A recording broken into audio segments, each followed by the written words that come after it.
Reading number 15. Click. The door to my cage is propped open. I can't stop staring at it. My door open. The giant box has been moved and it's open too. The humans have pushed it up against my doorway. If I walk through my door, I enter their box. The zoo lady, whose name is Maya, is here again. Click, yogurt raisins. Click, tiny marshmallow. Click, ripe papaya. Click, apple slice. Hour after hour, click after click, I look over at Ruby. She waits to see what I will do. I touch the door. I sniff the dark interior where a ripe mango awaits. Click, click, click. I have to do it. Ruby is watching me from between the bars of her cage, and this box is the way out. I step inside. An idea. After I leave the box and step back into my cage, I get an idea, a good one.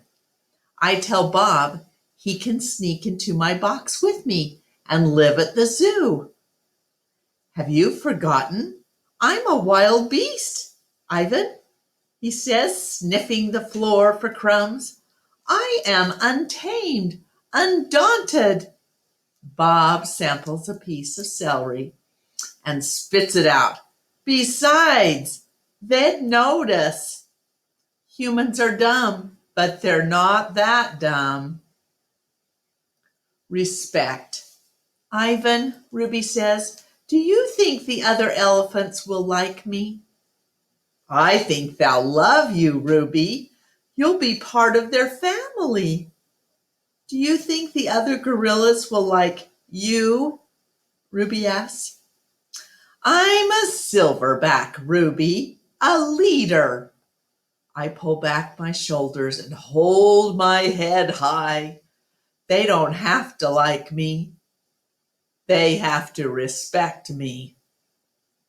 Even as I tell her this, I wonder if I can ever command their respect. I haven't had much practice being a real gorilla, much less a silverback.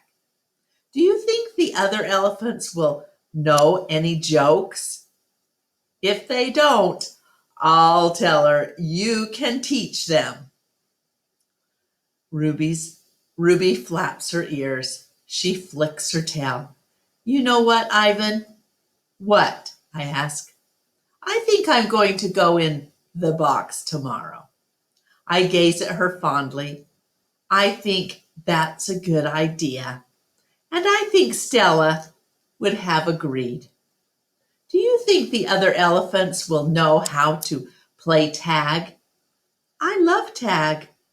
Me too, I say, and I think of my nimble sister racing through the brush, always just out of my reach.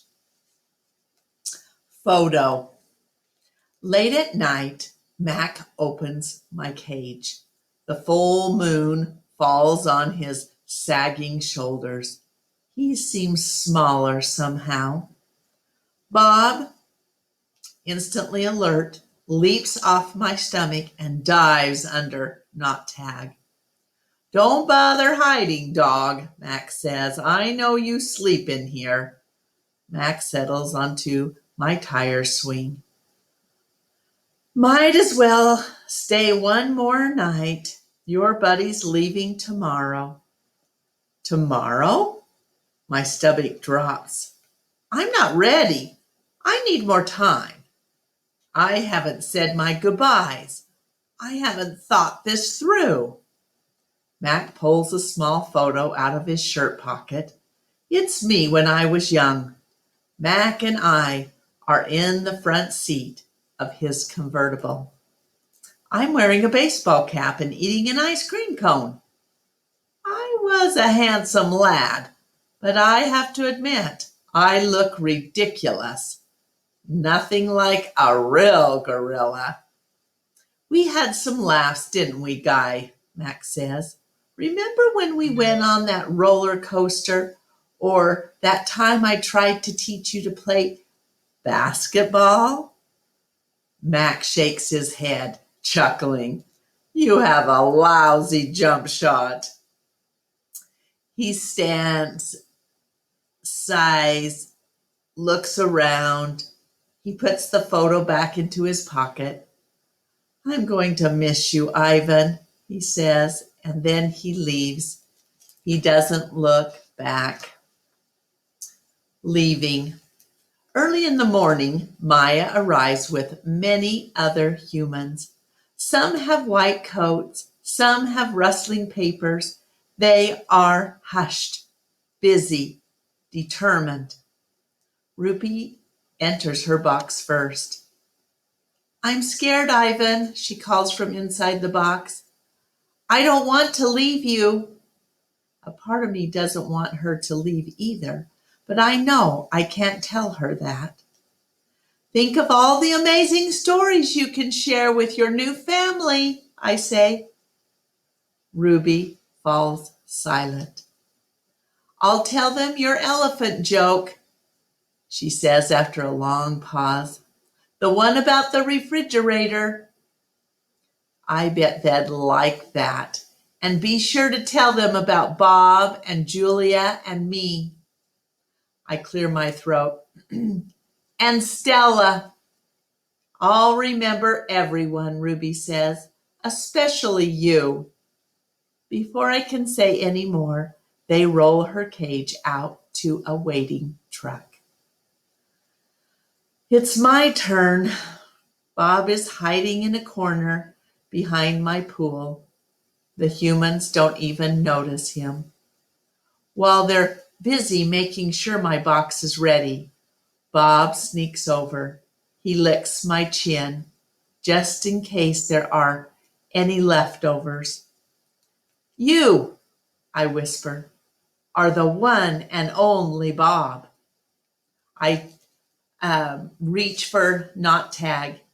He is a limp rag without her stuffing. Dribbles of paint cover her fur. I hold her out to Bob.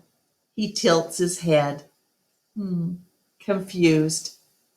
To help you sleep, I say. Bob takes her in his teeth and slips away. Good, Ivan. Good boy. Maya says when I lumber into my box, I hear the clicker and I'm rewarded with a tiny marshmallow. When I'm settled, Maya gives me a sweet drink that tastes of mango and something bitter. My eyelids, they grow heavy. I want to see what happens next, but I am sleepy, so sleepy. I dream I'm with Tag and we're swinging from vines while Stella watches. The sun slices through the thick ceiling of trees and the breeze tastes like fruit. Moving. My eyes flutter open. The box is moving. I am in the grumbling belly of some great beast. I fall back asleep.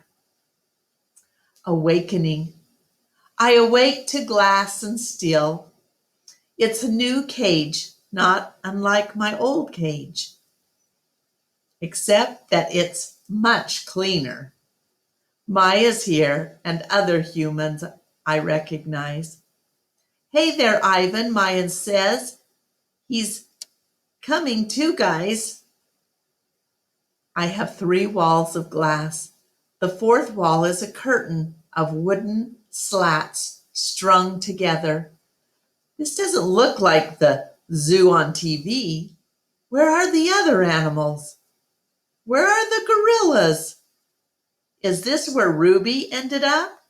Is a cage just like her old cage? Still alone?